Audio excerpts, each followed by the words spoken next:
జై లోకేష్ బాబు. నా ప్రసంగం ప్రారంభించే ముందల I would like to thank the Mayor of City of Garland, Texas, Dylan Hedrick, for recognizing today as Shri Nara Lokesh Day in the city of Garland.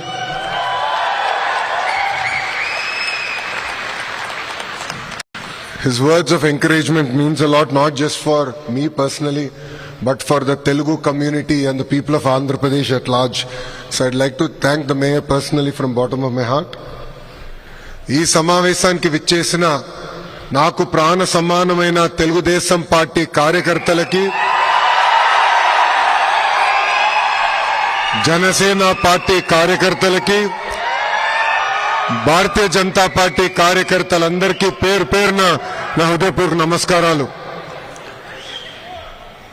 ఈరోజు ఈ కార్యక్రమం ఇంత జయప్రదం అయిన దానికి అహర్నిశలు కష్టపడిన డాలస్ తెలుగుదేశం పార్టీ సభ్యులందరికీ నా హృదయపూర్వక ధన్యవాదములు. నేను అమెరికాలో చదివాను. 4 సంవత్సరాలు ఇక్కడ అండర్ గ్రాడ్ చేశాను. 2 సంవత్సరాలు ఇక్కడ వాషింగ్టన్ డీసీలో వరల్డ్ బ్యాంక్ లో పనిచేశాను. మళ్ళీ 2 సంవత్సరాలు స్టాన్ఫర్డ్ లో ఎంబీఏ చేశాను. దానికోసం చప్పట్లు కొట్టడానికి చెప్పలా. కానీ ఈరోజు అంటే ఈ దేశంలో సుమారుగా 9 సంవత్సరాలు నేనున్నా, కానీ ఎప్పుడు జరగని సంఘటన ఈరోజు ఒకటి జరిగింది. అదేంటంటే నేను ఎయిర్పోర్ట్లో ల్యాండ్ అయిన తర్వాత బయటకు వస్తున్నా. కరెక్ట్గా 6 పోలీసులు వచ్చారు. నాకు డౌట్ వచ్చింది, ఇలా నన్ను పట్టుకెళ్ళడానికి వచ్చారా, నన్ను బయటికి తీసుకెళ్ళడానికి వచ్చారా అని.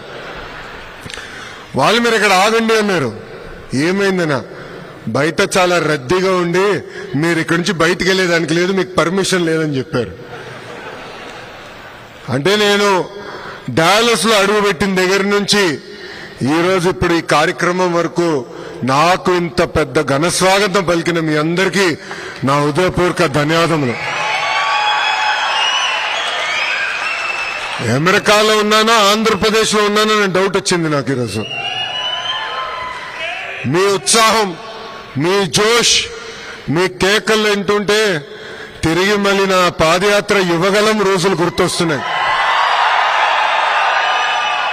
ఆనాటి పాలకులు అడుగడుగునా నన్ను ఇబ్బంది పెట్టారు, నడవనీయలేదు, మైక్ లాక్కున్నారు, స్టూల్ లాక్కున్నారు.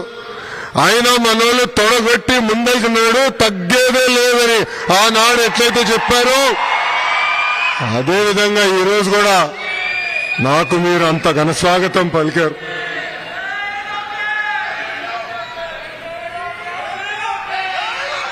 ఇక్కడ చాలా మందిని ప్రతిపక్షం రోజుల నుంచి నాకు పరిచయం ఉన్నవారు, వాళ్ళందరిని చూసినప్పుడు ఆ రోజులు గుర్తొస్తున్నాయి. వాళ్ళందరికీ ఒకటే చెప్పదలుచుకున్నాను, మిమ్మల్ని నా గుండెల్లో పెట్టుకుని కాపాడే బాధ్యత మీ లోకేష్ తీసుకుంటాడు. నాకు ఇప్పుడు కూడా బాగా గుర్తు, ఆనాడు చంద్రబాబు నాయుడు గారిని అక్రమంగా 53 రోజులు బంధించినప్పుడు అమెరికాలో పెద్ద ఎత్తున మీరు బయటకు వచ్చారు, మాకు అండగా నిలబడ్డారు. అంతెందుకు డాలస్ లో ఏకంగా 3 ప్రోగ్రాంలు మీరు నిర్వహించారు. మీకు కేవలం ఒక ప్రోగ్రాం అయి ఉండొచ్చు, కానీ మా కుటుంబానికి మీరు కొండంత బలం ఇచ్చారు. నాకు ఇప్పుడు కూడా బాగా గుర్తు, ఆనాడు బ్రహ్మని అడిగింది, రాజకీయాలు మనకు అవసరమా, గౌరవంగా బతికే కుటుంబం ఈరోజు చూడండి పెద్దయిన జైల్లో ఉన్నారు, ఈజ్ ఇట్ వర్త్ ఇట్ అని అడిగింది. కానీ మీరు మాకు అండగా నిలబడారే. అదేవిధంగా హైదరాబాద్ లో ఆ స్టేడియంలో సుమారుగా 45,000 మంది వచ్చి గ్రాటిట్యూడ్ కాన్సర్ట్ నిర్వహించారే, అది మాకు కొండంత ధైర్యం ఇచ్చింది. ఈ రోజు నేను ఈ వేదిక మీద నుంచున్నానంటే మీరు నాకు అండగా నిలబడారు కనుకనే నేను ఇక్కడ నుంచోకెళ్ళినాను.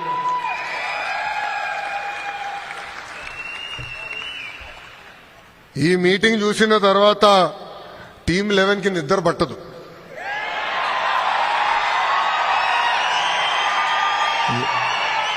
తెలుగువారి ఆత్మగౌరవాన్ని ప్రపంచానికి పరిచయం చేసిన 3 అక్షరాలు ఏంటి?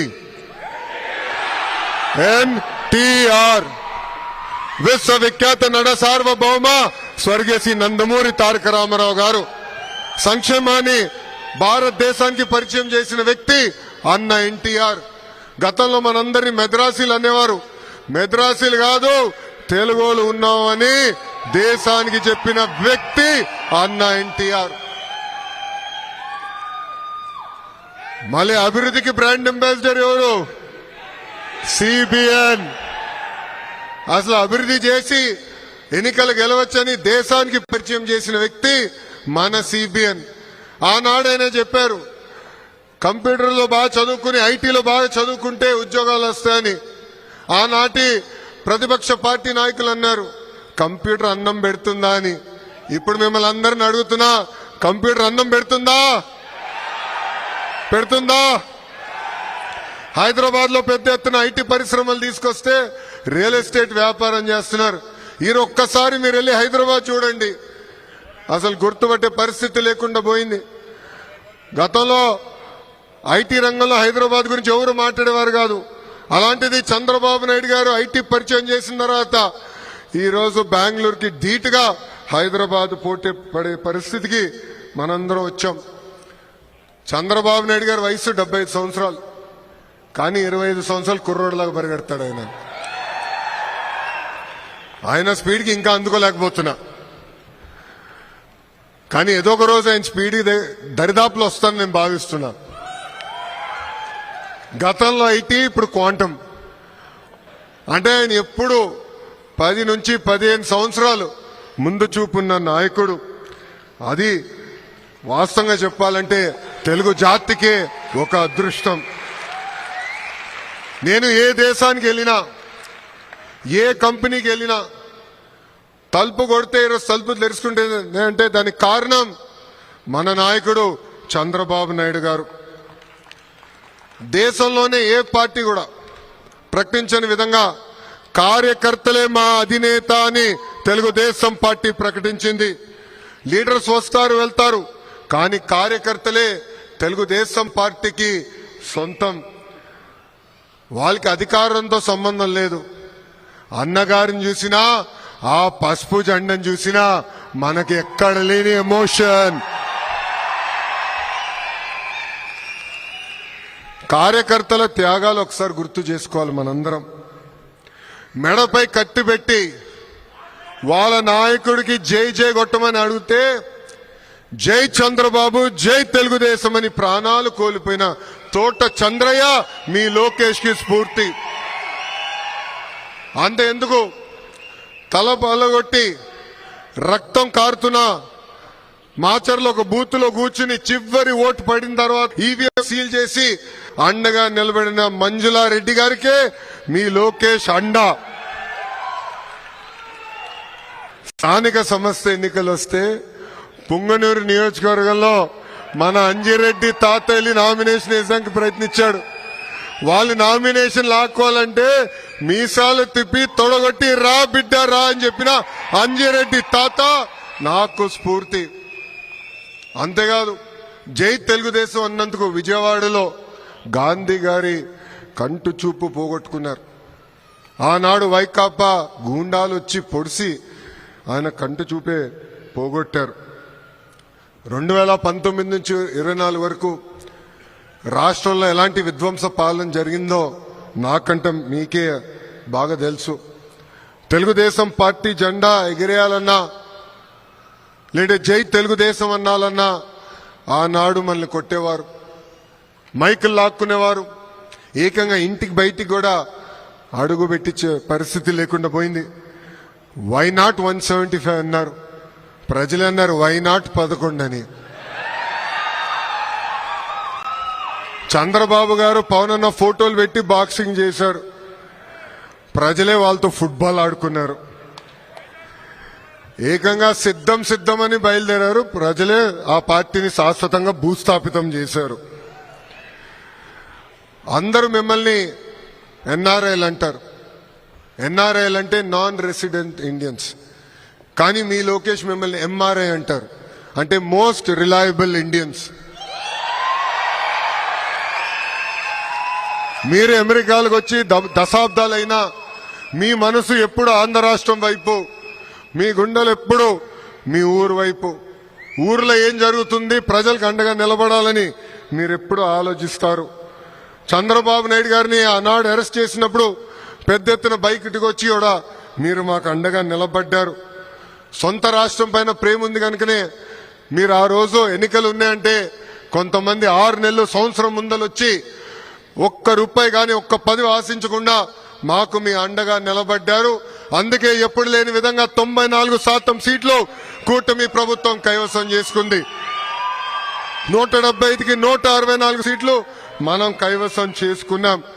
రికార్డులు బద్దలు కొట్టాం. రాబోయే రోజుల్లో రికార్డులు కూడా తిరిగి రాయబోతున్నాం. కొన్ని జిల్లాల పేర్లు చదువుతా. ఆ జిల్లా నుంచి వచ్చిన వాళ్ళందరూ చేతులు పైకెత్తాలి. శ్రీకాకుళం జిల్లా 10 out of 10 కొట్టాం. విజయనగరం జిల్లా 9 out of 9. తూర్పు గోదావరి జిల్లా 19 out of 19. వెస్ట్ గోదావరి జిల్లా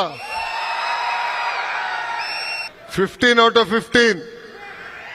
కృష్ణా జిల్లా 16 out of 16. మళ్ళీ మా Guntur 17 out of 17. Nellore 10 out of 10. Anantapur 14 out of 14. వాళ్ళ కంచుకోట అన్నారే, కడపలో కోట 10కి 7 స్థానాలు కూటమి ప్రభుత్వం కైవసం చేసుకుంది. అంటే 8 ఉమ్మడి జిల్లాల్లో కూటమి క్లీన్ స్వీప్ సాధించింది. అయా ప్రకాశం జిల్లా గురించి నేను ఎంత చెప్పినా తక్కువే. ప్రకాశం జిల్లా, విశాఖపట్నం జిల్లా 2019లో తెలుగుదేశం పార్టీ గౌరవాన్ని కాపాడిన వారు. ఎవరు ఊహించిన విధంగా ఆనాడు మీరు మమ్మల్ని గెలిపించారు. అందుకే కూటమి సూపర్ హిట్ అయింది. వైకాపా 11 ఆల్అౌట్ అయింది. దేశంలో అనేక రాష్ట్రాల్లో డబుల్ ఇంజిన్ సర్కార్ ఉంది. కానీ ఒక్క ఆంధ్ర రాష్ట్రంలోనే డబుల్ ఇంజిన్ బుల్లెట్ ట్రైన్ ఉంది. కేంద్రంలో ప్రధానమంత్రి నరేంద్ర మోడీ గారి నాయకత్వం, ఆంధ్ర రాష్ట్రంలో ఒక పక్కన చంద్రబాబు నాయుడు గారి నాయకత్వం, ఇంకో పక్కన నాకు అన్న సమానమైన పవన్ అన్న నాయకత్వంతో ఈరోజు మనందరం ముందరికెళ్తున్నాం. ఈరోజు ఆంధ్రప్రదేశ్ స్పీడ్ కి బ్రాండ్ అంబాసిడర్ అయింది. మీ అందరు తెలుసు 2019 నుంచి 24 వరకు మేము ఆంధ్ర రాష్ట్రం నుంచి వచ్చామని చెప్పుకునే దానికి సిగ్గుపడే వాళ్ళం. నేను ఒకరోజు ఢిల్లీకి వెళ్తుంటే పక్కన కూర్చున్న అడిగాడు, మీరు ఏ రాష్ట్రం నుంచి వచ్చారంటే ఆంధ్ర రాష్ట్రం నుంచి వచ్చానన్నా. ఓహో, సైకో పాలన రాష్ట్రం నుంచి వచ్చారని అడిగే పరిస్థితి. అలాంటి దగ్గర నుంచి ఈరోజు అన్ని రంగాల్లో ఆంధ్రప్రదేశ్ ఏమో స్పీడ్ గా ముందరికెళ్తుంది. మన నినాదం ఒకటే, ఒక రాష్ట్రం ఒక రాజధాని కానీ అభివృద్ధి వికేంద్రీకరణ. అందుకే అనంతపూర్ని ఒక ఆటోమేటిక్ హబ్ గా తయారు చేశాం. కర్నూలులో పెద్ద ఎత్తున రెన్యూబుల్ ఎనర్జీ ప్రోత్సహిస్తున్నాం. అనేక సిమెంట్ ఫ్యాక్టరీలు తీసుకొస్తున్నాం. చిత్తూరు, కడప జిల్లా ఎలక్ట్రానిక్స్ మ్యానుఫ్యాక్చరింగ్ పెద్ద ఎత్తున ప్రోత్సహిస్తున్నాం. నెల్లూరు జిల్లాకు వచ్చగల ఆల్రెడీ డైవర్సిఫైడ్ మ్యానుఫ్యాక్చరింగ్ ఉంది. అక్కడ కూడా ఈ నిన్నగాక మొన్న సోలార్ సెల్ మ్యానుఫ్యాక్చరింగ్ కంపెనీలు కూడా మన ప్రభుత్వం తీసుకొచ్చింది. ప్రకాశం జిల్లాని కంప్రెస్ బయోగ్యాస్ హబ్ గా మనం తయారు చేస్తున్నాం. ఇంకా కృష్ణా, గుంటూరు వచ్చగల రాజధాని వాళ్ళ సొంతమైంది. క్వాంటమ్ కంప్యూటింగ్ కూడా తీసుకొస్తున్నాం. దాని తగిన అనేక పరిశ్రమలు కూడా అక్కడ పెట్టుబడులు పెడుతున్నాయి. ఉభయ గోదావరి జిల్లాలో ఆక్వాని పెద్ద ఎత్తున మేము ప్రోత్సహిస్తున్నాం. ఏకంగా రిఫైనరీలు తీసుకొస్తున్నాం. అనేక మ్యానుఫ్యాక్చరింగ్ కంపెనీలు తీసుకొస్తున్నాం. ఉత్తరాంధ్రకు వచ్చగల IT, pharma, medical devices manufacturing, Visakhapatnam steel plant ఎలా ఉందో అదే విధంగా ఆర్సిలర్ మిత్తల్ స్టీల్ ప్లాంట్ కూడా ఈ రోజు ఉత్తరాంధ్రకి కూటమి ప్రభుత్వం తీసుకొస్తుంది. మనందరి లక్ష్యం ఒకటే, 20 లక్షల ఉద్యోగాలు కల్పించాలని. నేను యువగలం పాదయాత్ర చేసినప్పుడు గంగాధర్ నెల్లూరు నియోజకవర్గంలో మోహన అని ఒక తల్లిని నేను కలిసా. ఆ తల్లి రోడ్డు పక్కన కూర్చుని బజ్జీలు వేస్తుంది. 30 సంవత్సరాలుగా అక్కడ బజ్జీలు వేస్తుంది. అప్పుడు ఆ తల్లిని అడిగా, ప్రభుత్వం నుంచి మీరు ఏం ఆశిస్తున్నారని. అప్పుడు నాకు ఒకటే చెప్పింది ఆ తల్లి, గత 30 సంవత్సరాలుగా ఇక్కడ కూర్చుని బజ్జీలు వేస్తున్నా, నాకు ఇద్దరు పిల్లలు ఉన్నారు, బాగా చదివించాను, వాళ్ళిద్దరికీ ఉద్యోగాలు కల్పించు, అది నాకు చాలు అని చెప్పింది మోహన. ఆ రోజు నుంచే నేను నిర్ణయం తీసుకున్నా, కూటమి ప్రభుత్వం 5 సంవత్సరాలు 20 లక్షల ఉద్యోగాలు కల్పించాలని. మన ముఖ్యమంత్రి గారు కానివ్వండి, ఇండస్ట్రీస్ మినిస్టర్ గారు కానివ్వండి, ఎస్ఎంఈ మినిస్టర్ గారు కానివ్వండి, లేదంటే మీ లోకేష్ కానివ్వండి, డావోస్ కానీ, అమెరికా కానీ, సౌత్ కొరియా కానీ తిరగని దేశాలు లేవు. అహర్నిశలు కష్టపడుతున్నాం. తద్వారా 17 నెలల్లో 20 లక్షల కోట్ల పెట్టుబడి, దాని ద్వారా 16 లక్షల మందికి ఉద్యోగాలు కల్పించడం ఒప్పందాలు కుదిరించుకున్నాం. అవన్నీ వచ్చే 3 నెలల్లో గ్రౌండ్ చేసే బాధ్యత కూడా కూటమి ప్రభుత్వం తీసుకుంటుంది. ఇక్కడున్న మనందరం ఒకటి గుర్తుపెట్టుకోవాలి, ప్రభుత్వం కొనసాగింపు అనేది చాలా చాలా అవసరం. గుజరాత్ని తీసుకోండి, ఒరిస్సాని తీసుకోండి, అక్కడ వరుసగా ఒకే ప్రభుత్వం వచ్చింది కనుకనే అద్భుతంగా అభివృద్ధి చెందారు. పెట్టుబడులు పెద్ద ఎత్తున వచ్చినాయి, ఆ రాష్ట్రాలు పెద్ద ఎత్తున అభివృద్ధి చెందినాయి. పవన్ అన్న పదే చెప్తున్నారు, 5 కాదు 10 కాదు 15 సంవత్సరాలు ఈ కూటమి అధికారంలో ఉంటాం ఖాయం, కలిసికట్టుగా పనిచేస్తాం.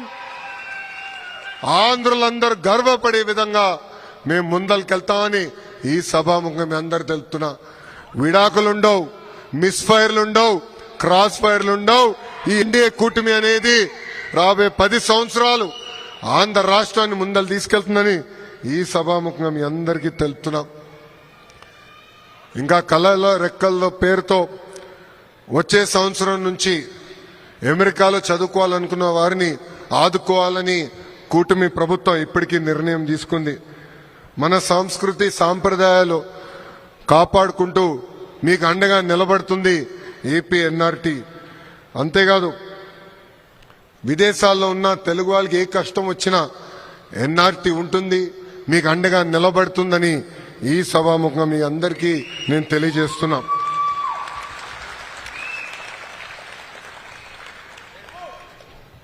అందరం ఇక్కడున్న అందరం కొంచెం కష్ట పరిస్థితుల్లో ఉన్నాం.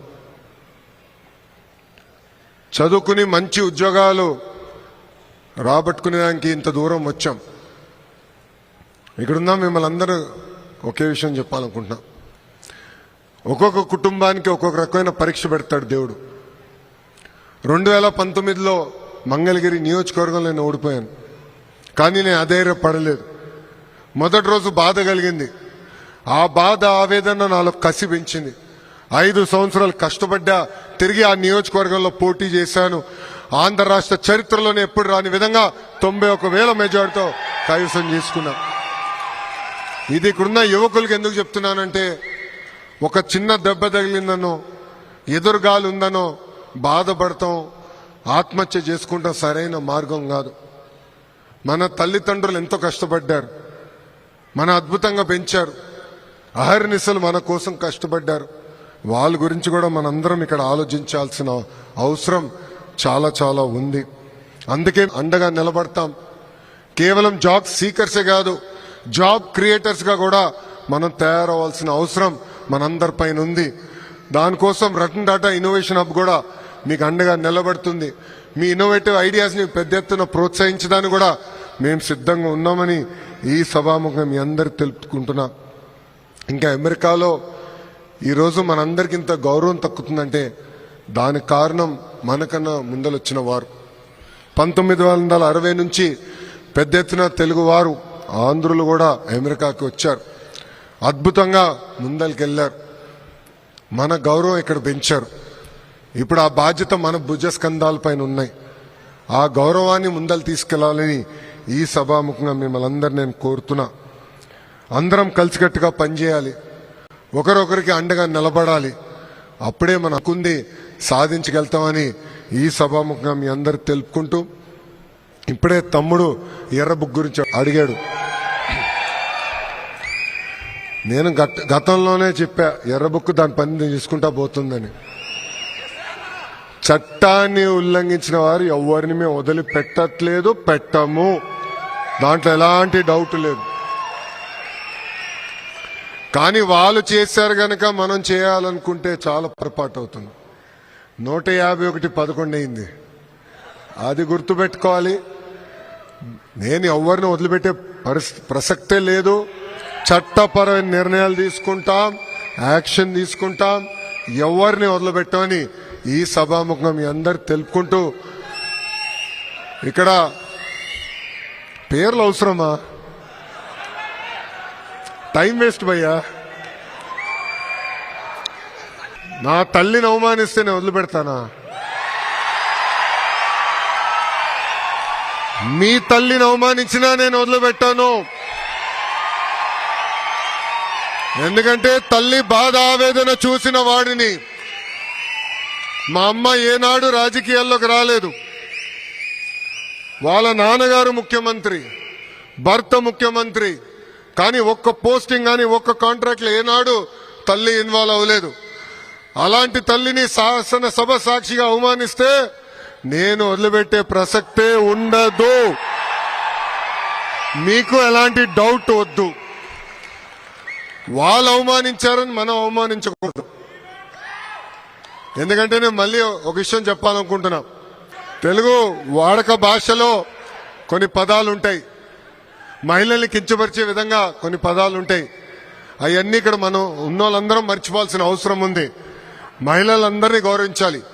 ఏ పార్టీ వాళ్ళైనా పర్వాలేదు. మహిళల్ని సమాజంలో గౌరవిస్తేనే ఆ సమాజం డెవలప్డ్ సమాజం అవుతుంది.